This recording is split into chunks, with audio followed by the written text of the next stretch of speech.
Hello po sa inyo lahat. Ako po ang inyong Honey. At gusto ko lang i-share sa inyo ang aking bagong product. Wow, may product akong sa inyo i-share, no? Nabasa niyo ba dyan nakalagay? Kapeng mayaman. No? Pag ininom ko to, sigurado, yayaman na naman ako. No? O, so pag araw-araw mo itong ininom, aba, araw-araw kang yayaman. No? Bakit kapeng mayaman? Kasi 12 in 1 ang kanyang ingredients, no? Ito share ko sa inyo ha. May stevia. O, diba? At meron siyang green tea leaves. Okay?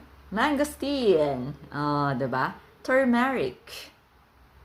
Ginseng. Moringa. O, diba? Paragis. Guyabano. Vitamin C. Chia seed. At ano ba? Nabasa niyo ba?